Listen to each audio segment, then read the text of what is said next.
on top, and then we're going to bake up a batch of we're going to do applesauce muffins, but instead of like a pumpkin spice, which I typically do, we're going to do more of a Christmas spice to it on there.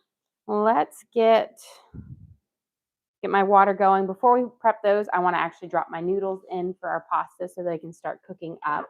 That way we can use that burner to make our sauce in a little bit. So we're going to do some cute little bow ties because my kids just love bow tie pasta. I'm not going to do a whole box, just a little bit, because again, this is just lunch for everyone. We're going to give a little stir, kind of coat it up, make sure nothing sticks to the bottom. And I am going to be using a little bit of my pasta water to make my sauce, so I'm going to salt it up. Okay. Now we can proceed onto our muffins. We are going to use a 1/2 cup of our sourdough discard. And then I've got to feed these guys up to make some loaves. Okay. So we've got that. I'm just going to move this out of the way because I know if I leave it over here, I'll knock it over. So 1/2 cup of our sourdough discard. And then we're going to add in a 1/4 cup of melted butter.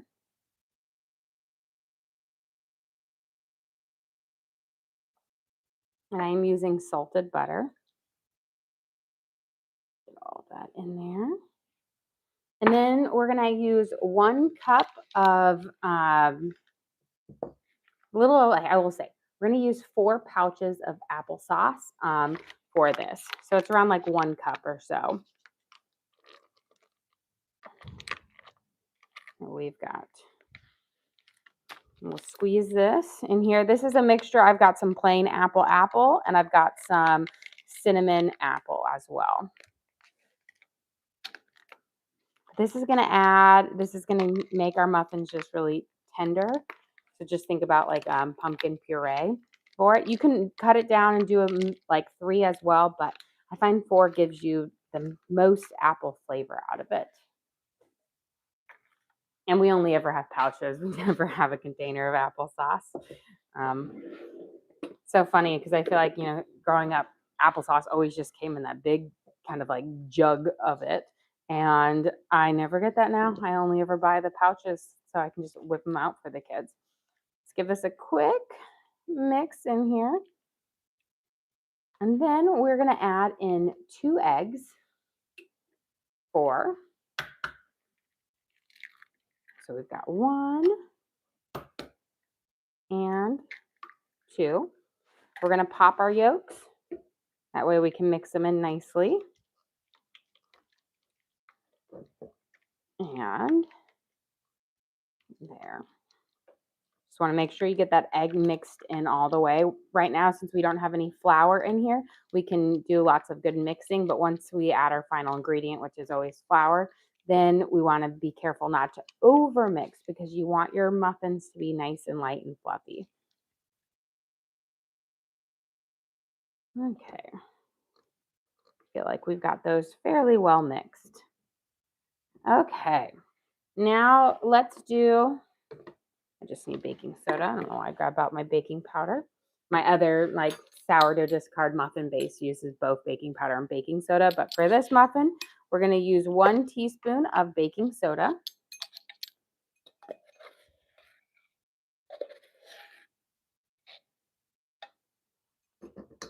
So 1. And then we're going to use a 1/2 teaspoon of salt.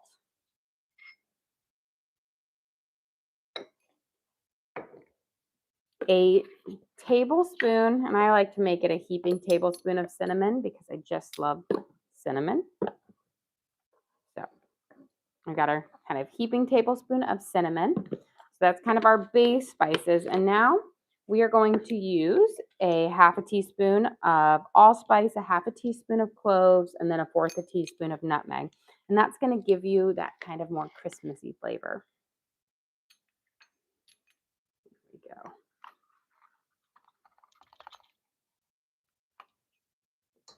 And with the allspice and the cloves and the nutmegs, that's not a spice that you can really add a bit more in because those flavors are pretty intense.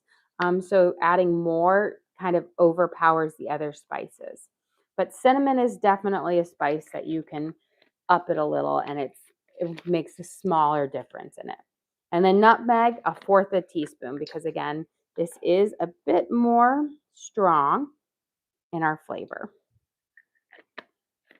And then we are going to add in a teaspoon of vanilla, but apparently I left my vanilla over here. We're going to mix that in, and then we're going to have we'll add in a whole cup of brown sugar, but let's mix these spices in first. Get our lid on here. And you can just, once you get that, honestly, it's the cloves and the allspice, those just really just make it smell like Christmas too. So we'll mix this up. And then just want to make sure that baking soda gets mixed all the way in here. We're going to add in our sugar first and then our flour. So we're going to use a whole cup of brown sugar. You can use dark brown sugar on here if you want to. That's going to give you more of that molasses flavor, which will give you kind of just a richer flavor, but I'm just using my good old light brown sugar, but we need a whole cup. So that was a half a cup there. Make sure you firmly pack it down because brown sugar is more loosely held together than regular sugar. We're going to mix this in and then we'll add in our flour. Again, we do lots of the mixing before, but once we add in our flour, we're going to really minimize the mixing. Now you can see the brown sugar gave it a richer color. If you use a dark brown sugar, that's going to give you an even darker color to it.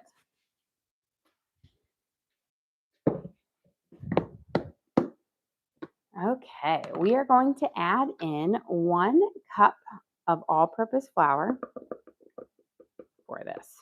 And I kind of do a heaping a little bit over because applesauce is a little bit thinner, and this is kind of my base for what I use for when I'm making my pumpkin muffins as well. It just works well with applesauce as well. Here. And give this a nice mix around till we have it completely mixed in, but we don't want to over mix it. So the way I like to look at it is once you stop seeing the little white flecks of flour, it's good, but you're still going to have a chunky, lumpy batter. There we go.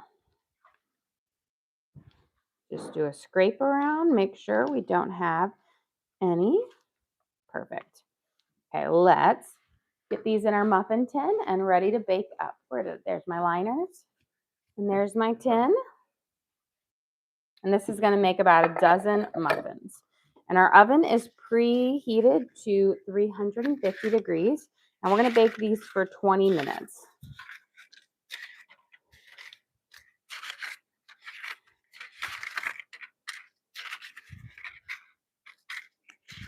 Okay. And then let me grab a little metal spoon. That way, it can be a little bit more precise. I'm going to start off by adding a spoonful into each one, and then we're going to go back over and even them out. But I find it's just easier to kind of get them going now with a little bit in, and then even them out afterwards, so I'm not having to kind of like take and pull from others if I've overfilled some. Because you want your muffins to be as evenly filled up as possible so that they all bake up at the same time. Because with muffins, baking a little bit longer, even just a minute, can really over bake them and leave you with a drier muffin. So we want to make sure we've got these nice and whipped up in here. Okay. Now we're going to go through and we're going to add another spoonful back in each one.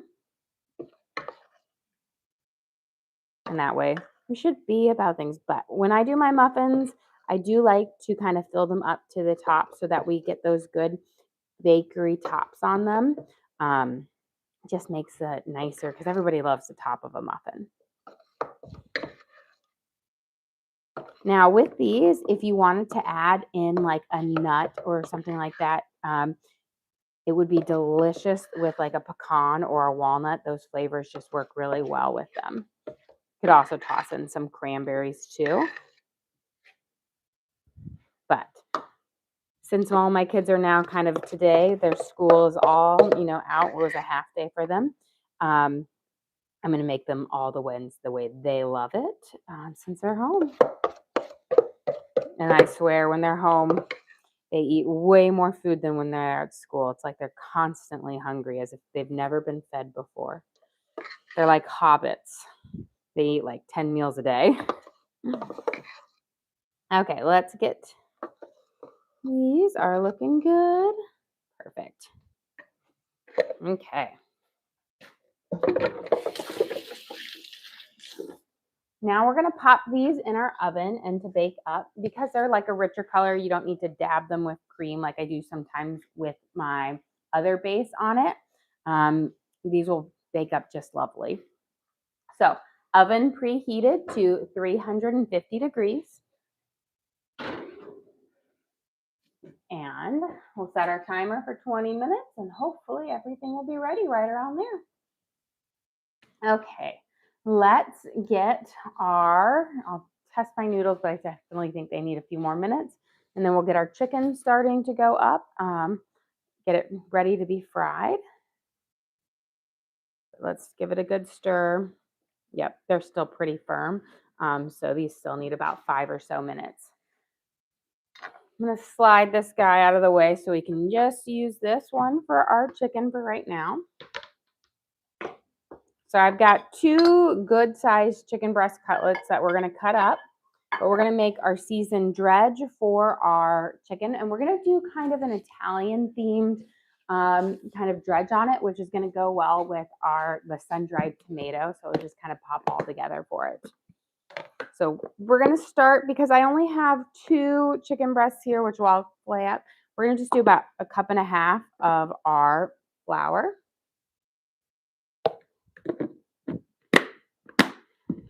And then we're going to use, our salt base is going to be garlic salt. So we're going to use about 1 tablespoon of garlic salt. We'll shake it over. Pinch more. Make sure you have a well-seasoned dredge, because otherwise just a bland chicken. We're going to do about 1 tablespoon of onion powder. And then we are going to do about 1 tablespoon of Italian seasoning.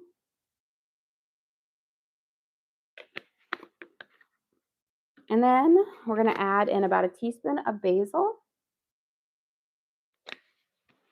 1 teaspoon of oregano,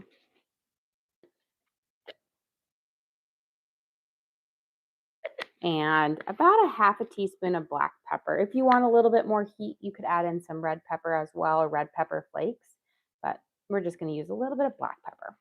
I'm going to grab a fork so we can give that a stir, and then I'm going to grab my panko breadcrumbs because I left them right in here, and we're going to need those in just a second. So let's mix these in, and make sure your dredge gets mixed all the way around, because you want to get those spices on every bite. And then what we'll do is, after our first dredging, we will add in about 1 cup of panko breadcrumbs so that we can have a nice crunchy, extra like crunch to our chicken. Okay, we've got 3 eggs, because I typically, when I'm doing it, I do about 1 egg per chicken breast. But when I'm using just 1 or 2 chicken breasts, I always add about 1 more, because you just need a little bit more, because you don't want to work with such a small amount of eggs that it's hard to coat your chicken up. And then I'm going to use my fork, and we're going to kind of pop each yolk here, and we're just going to mix this up until we've got all of that yolk mixed into our egg white. And this will be our egg coating that will allow our second dredge to hold on to our chicken and give us that extra crunchiness to it. There we go. Okay, that should be good enough. Okay, before we get going with the chicken, let's get our oil heated up here. So that we'll be ready to fry up when we're going there. You just need a nice kind of base layer on the bottom of your pan. The bigger your pan, the more oil you're going to need, but just enough so that it will kind of coat each side of, half way up in the chicken, knowing that when you pop that chicken in there, it's going to push that level up too. Before I start this, I want to make sure, see if my noodles are done, because if they're ready, I'll reserve some stock or some starchy water. So let me grab a thing here, and we're going to ladle out some of this starchy water, which we're going to use in the base of our sauce. That way we don't have to use as much cream or milk to build it up, but we can use this starchy pasta water, which will give it a nice velvety texture. So I'm going to reserve about 1.5 to 2 cups.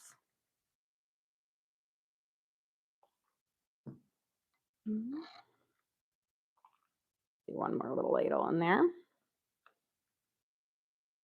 And then set that to the side. Let's strain this, and then we can get on our chicken going.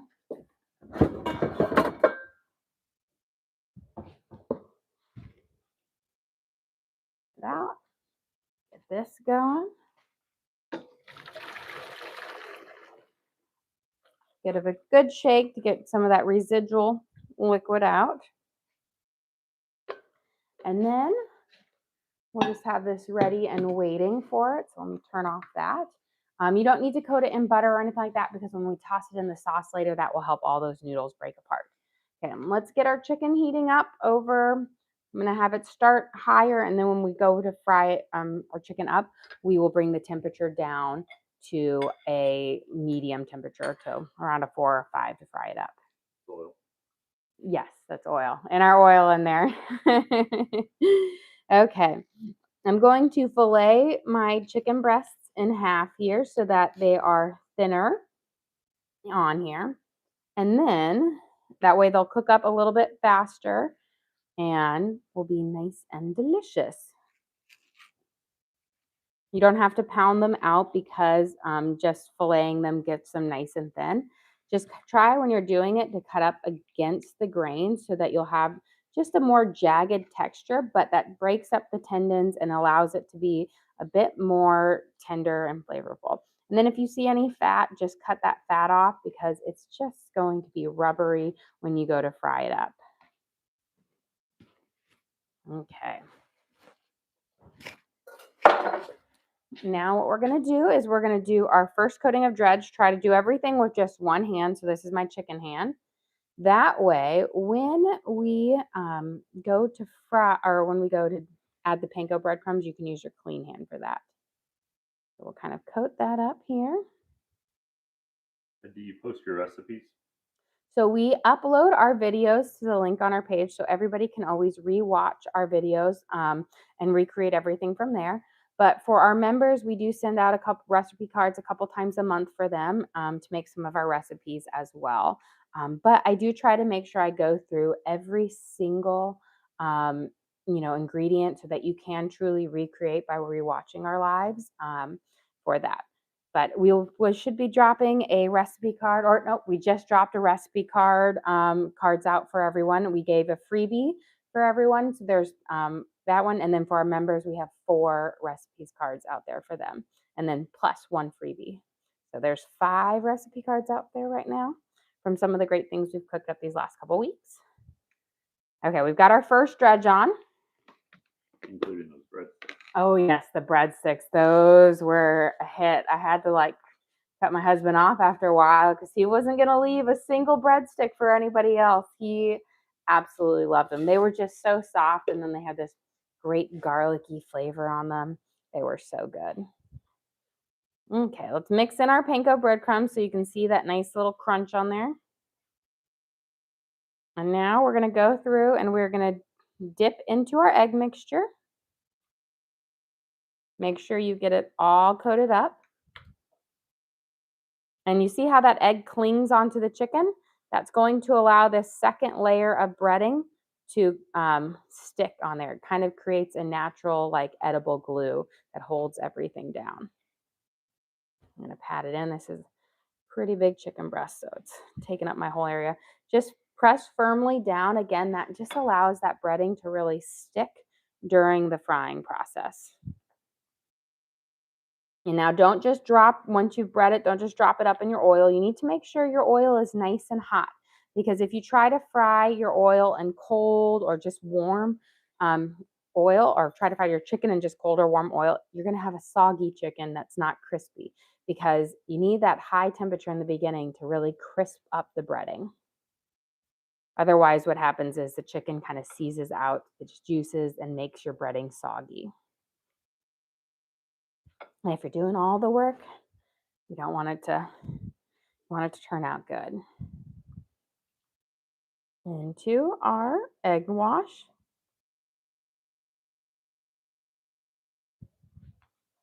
Here. And then into our breading.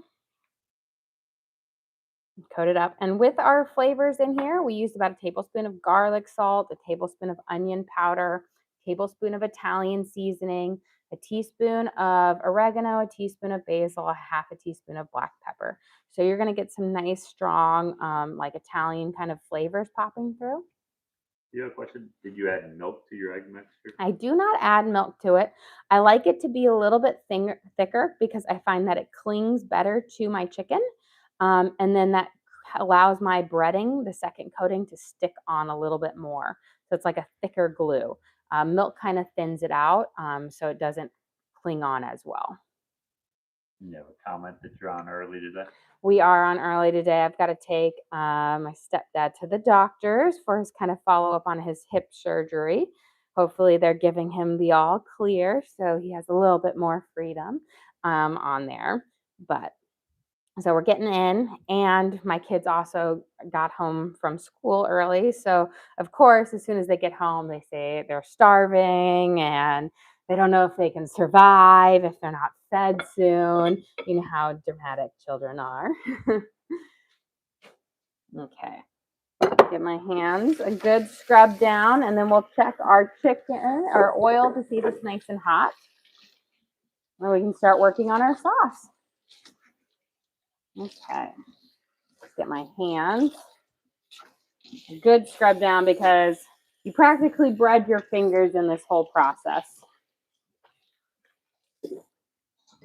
There we go. And while I'm over here, I'm going to steal a small drop of water. Make sure it's small. And then we're going to test our oil and see if it's nice and hot. Of course, like that. There we go.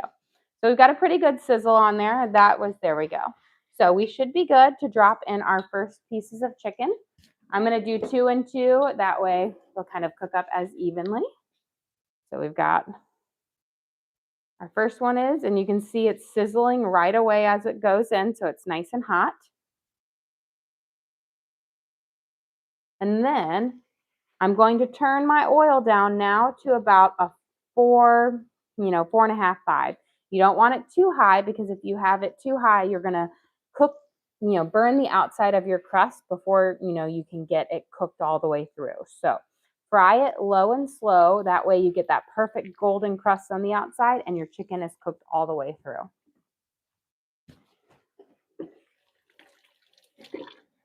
Okay. While we're waiting for our chicken to fry up, we can start working on our pasta sauce. Need my pan. I'm using my smaller saute pan, because again, this is lunch, a little smaller, few less to feed today. And let me grab my cutting board. We can kind of do our prep over here and make it a little bit easier than where our chicken is.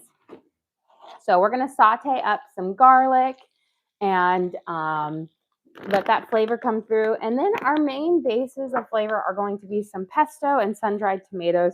We're keeping it really, really simple here because sometimes my kids, when I do it too bougie, they're like, oh, why are there so many veggies?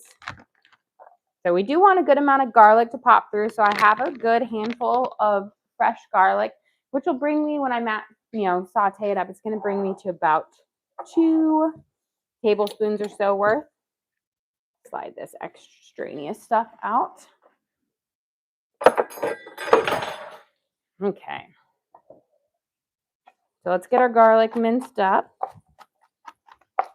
And you can always use garlic for this. I would actually, if you're using garlic, use just about a tablespoon because it's a bit more pungent and acidic than fresh garlic. So you want to use a little bit less.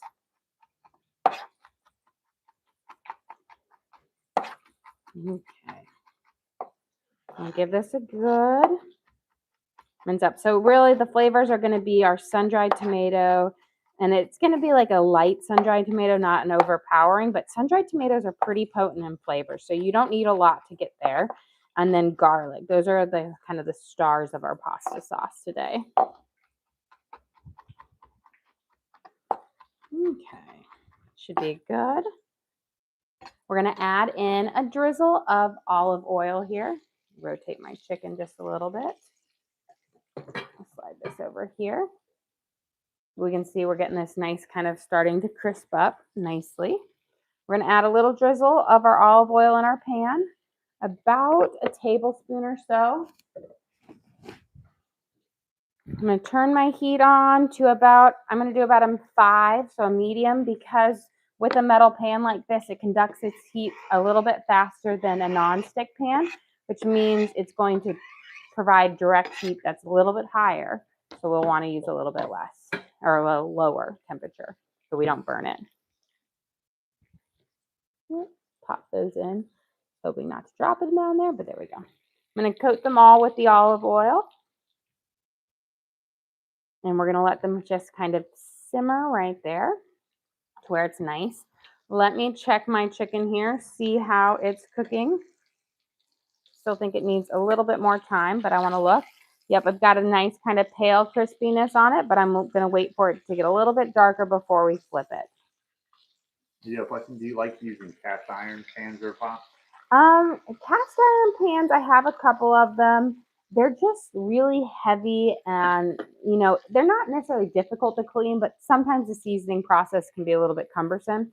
So I prefer non-stick ones. I do have a couple of cast iron pans that are actually a metal pan with a cast iron coating on it, which is really nice because it gives you that kind of cook of a cast iron pan, but a lot less maintenance because, it just takes a little bit of soap to ruin your perfectly seasoned cast iron pan. And it can take a while to get your cast iron pan exactly where you want it. And so I feel like that's my issue, is it gets a little bit finicky on the maintenance of it. So I don't use them as much, but I do find cast iron cooking is delicious. Especially if you do that nice like Southern cuisine, just works really well for it. Okay. Get this toasting up here. Got it nice. I actually grabbed just a trivet to move that out of the way so it's not blocking so much. I will say the garlic just smells amazing. Okay, while that garlic is heating up, let's kind of prep up our sun-dried tomatoes. We're actually going to use some of this oil that the sun-dried tomatoes are in because it adds extra flavor in there. So, but I'm going to take my bits of sun-dried tomato out and we're going to give it a good chop up because I don't want super big pieces. And now these are already julienne, so that means they're kind of cut up a little bit smaller, but I'm going to go a little bit more. And then we're going to use our residual oil as well. So just chop them up nice and small.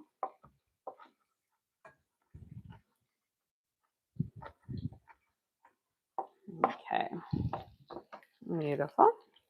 We're going to add our oil in later because I don't want to put too much oil in the pan right now. We're going to let these toast up a little bit. I already lost the little guy underneath here. There we go. We'll let them saute up and kind of crisp up on their skin just a little bit. I bet you can already smell that rich tomato smell coming from them. Okay, our chicken should be nice and ready to flip now. I can see kind of golden edges coming over. Beautiful. Put this guy right over here. Perfect. We're going to let that fry up on the other side and cook through.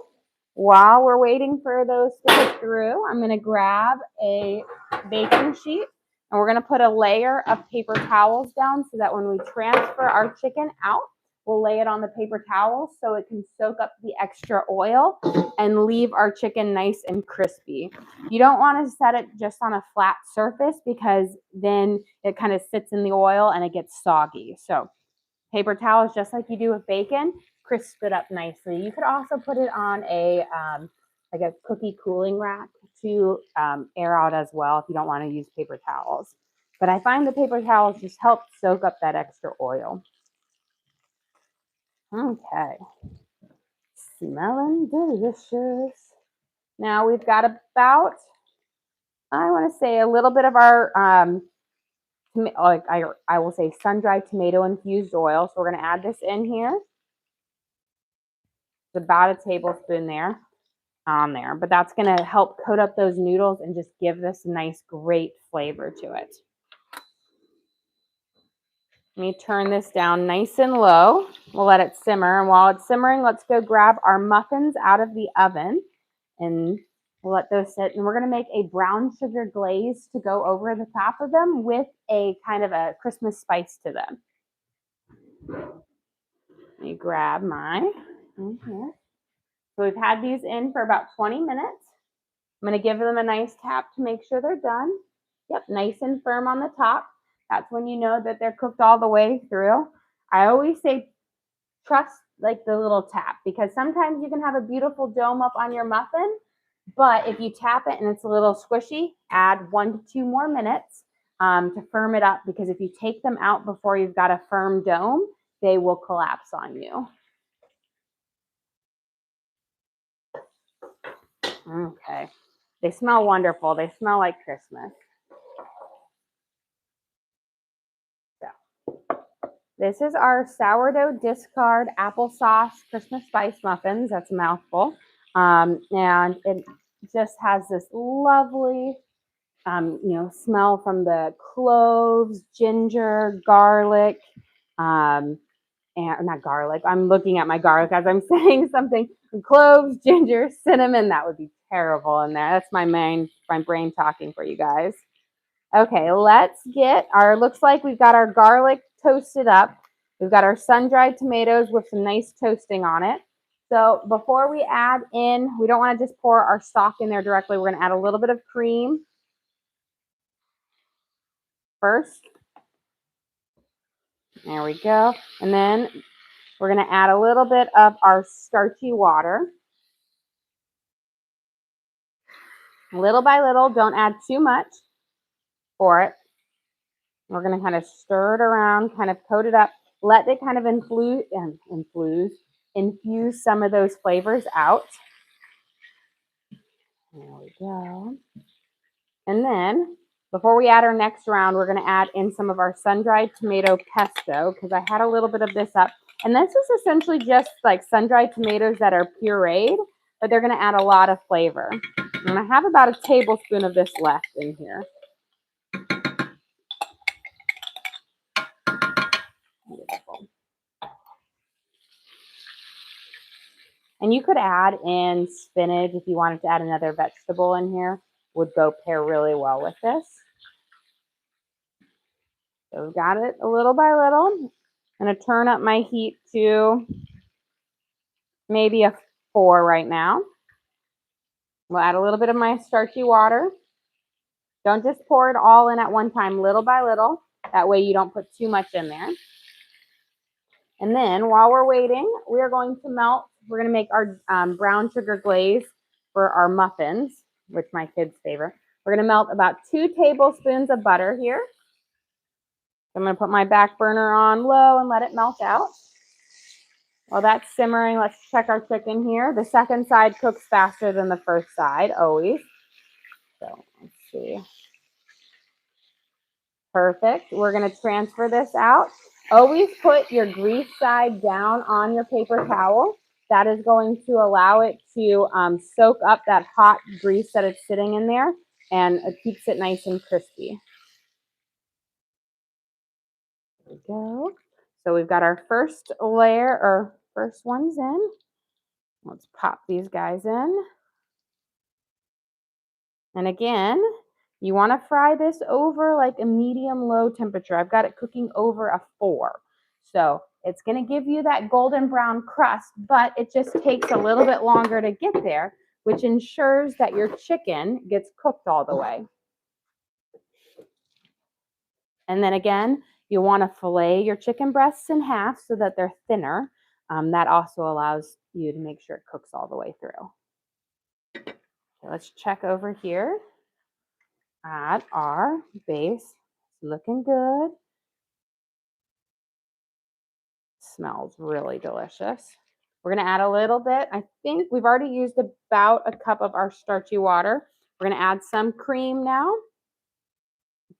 Do about a 1/4 of a cup there. We're going to do little by little. That's going to give it a richer, kind of cut through that strong tomato flavor. And then we're going to add some Parmesan cheese here in just a second. But before we do that, let me grab a small spoon because I want to taste and see if I need to add any salt. Now, the sun-dried tomato and the pesto have salt in it, so they've got a little bit of spice, so we might need to add a little bit more. Maybe a pinch more. Our starchy water also had a little bit of salt in it, but I want a little bit more. So just like a shake, like a 1/2 teaspoon. You want it a little bit saltier than if you were eating it straight up like a soup or whatnot, because it's going to be coating the noodles and it needs to flavor all of those noodles all the way through. Okay. We're going to add maybe a splash more. Beautiful. I think we have enough base now to coat up our noodles. Before we pop our noodles in, we are going to add just a little bit of our Parmesan cheese. And we're going to let it kind of melt a little bit in here. Give it a good stir, and then we'll mix it in. I'm going to turn my pan down all the way to a 2. You don't want it to be too high with that heat in there. Otherwise, you will overcook it. Okay. Got our butter melted, so I'm going to turn this off. I'll remove it from the heat. And once it cools down just a little bit, we'll add our brown sugar in it, but we don't want our brown sugar to turn into a caramel or a candy. Here we go. You can see that cheese is starting to melt up. Beautiful. And now we're going to add in our pasta. And this is why you want to cook your pasta to about an al dente or a smidge before it, so that it has plenty of juice to kind of soak up the flavor. I grab my tongs out. Now, earlier I said don't coat it with any butter or oil, and that's so that the sauce will suck up into these noodles. And as you toss them, these noodles will all break apart really easily. See? So you don't need to coat them in oil or butter to have them, fall apart. You want them to be able to suck up the flavor of this sauce. Here we go. Beautiful. You can see some of that Parmesan cheese already in there melting.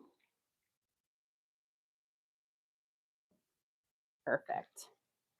Looks like I made just the right amount. And I don't ever want to have too much sauce, because too much sauce is soupy. And when you toss your noodles in it, it can cause it to kind of get soggy if you put too much on there. Okay. We're going to sprinkle a little bit more of our Parmesan cheese over the top, let it melt in, and then we'll stir that in down to the very last of it. Okay. Our butter looks like it's cooled off. We are going to put in about 2 tablespoons or so, between 2 tablespoons and a 1/4 of a cup of brown sugar into our 2 tablespoons of butter. And we're going to give that a little swirl. to allow it to mix up. And then we'll add our cream, our spices, and all that jazz. There we go. So we're going to mix it, kind of let it coat in there. And this helps the grit of the brown sugar dissolve before we drizzle it over. We're going to add in 2 tablespoons of cream, about a little bit more. There we go. And we'll give this a good mix. Again, this is going to help that brown sugar dissolve. Looks like I've got a chunk of brown sugar I got to break up. Perfect.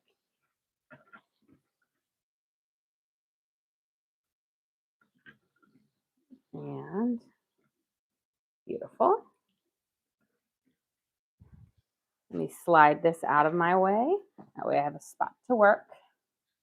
And now we're going to add in our spices to our glaze here so that we can drizzle over. But before we do that, let me check my chicken and see if they're ready to flip. I can see some golden edges popping up through.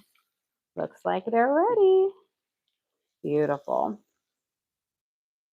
So we've got our chicken frying up here nicely. Nice golden brown crust to it. And let's add in our spices. So we're going to do about a teaspoon of cinnamon.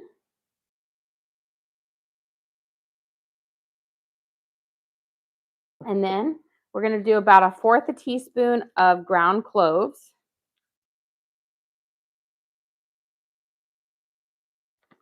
And 1/4 teaspoon of allspice. And I don't put any nutmeg in my glaze because I find it's too overpowering in there. And we're going to give this a good mix. Mix that in, and then we are going to add in our powdered sugar. You're going to need just about 1/2 cup of powdered sugar to give you that nice consistency of our glaze. Set that right there.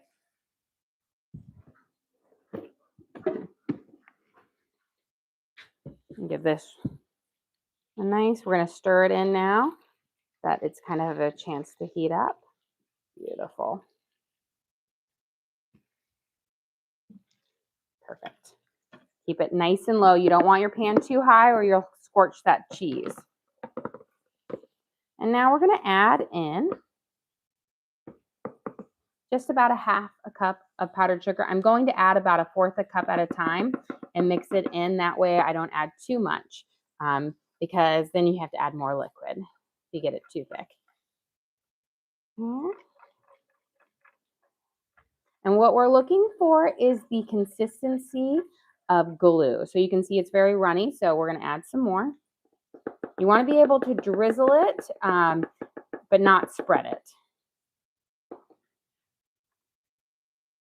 And the cream makes it, and the butter and the brown sugar makes it a fairly rich and delicious glaze. Do a little bit more, and then we should be good. Okay, and then we're going to drizzle this over the tops of our muffins. Here we go. Look at that. Perfect drizzle. And this is going to just give you an extra pop of flavor that is just wonderful. So start over here, and we're just going to drizzle on it. You could always pull the muffins out and dip the tops in if you want it, but I find just a nice drizzle works really well.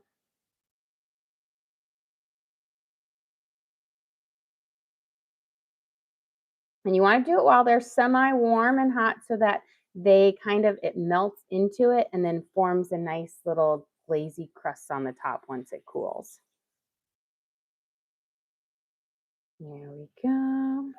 And my kids love this glaze. They're always like licking the bowl when we're done with it. Beautiful. So that is our nice brown sugar glaze on the top of this. Okay, well, guys, we are essentially ready to eat. So I'll move this out of the way and we can serve up our lunch. And that way I can call my kids and they'll be very happy because I decided to make a meal that I know that they would love on their last day of school for the year. It's crazy to think that they're not going to be going back until January and that January is almost here. Move this a little bit hot, but not too bad.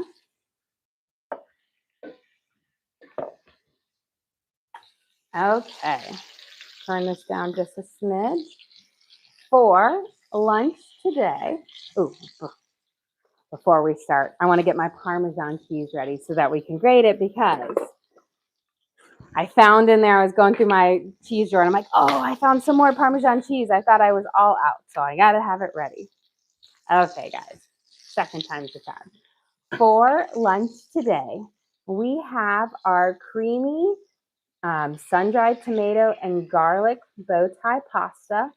The sauce is made from the infused oil of the sun-dried tomatoes, diced up sun-dried tomatoes, fresh garlic, and a nice cream base to it with Parmesan cheese, which just adds so much flavor to it. It's actually pretty flavorful with that sun-dried tomato, even though you don't need a lot because it's so strong. And then we're going to add some fresh Parmesan cheese over the top of it. Beautiful. So with my kids, they'd be saying more, more, more. And then we'll serve it with a slice of our Italian fried chicken, with this filled with Italian seasoning, basil, oregano, panko breadcrumbs, and crisped up until delicious. And then for a sweet little treat at the end, we have our Christmas spiced applesauce muffins with a spiced brown sugar glaze on the top, which is just so much flavor and tastes like Christmas in your mouth. Well, guys, thank you so much for joining us here. Don't forget to like and subscribe.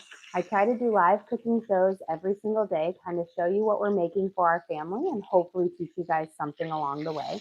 Again, we do upload all of our videos to the link on our page. So if you ever want to recreate any of these recipes at home, you can just go to our page and search for what we made. So we've got our creamy tomato basil or tomato sun-dried tomato pasta and our fried chicken and applesauce muffins, and you can watch and cook along again with me. We also have a link to our Amazon storefront that has all of our different cooking gear and gadgets in it. So if you ever want to recreate any of our, my brain's spread, but all of our cooking gear and gadgets are in there. So I've got my pans, I've got my cutting boards, knives, bakeware, everything in there for you guys to check out. But again, thank you so much for joining us here. Don't forget to like and subscribe.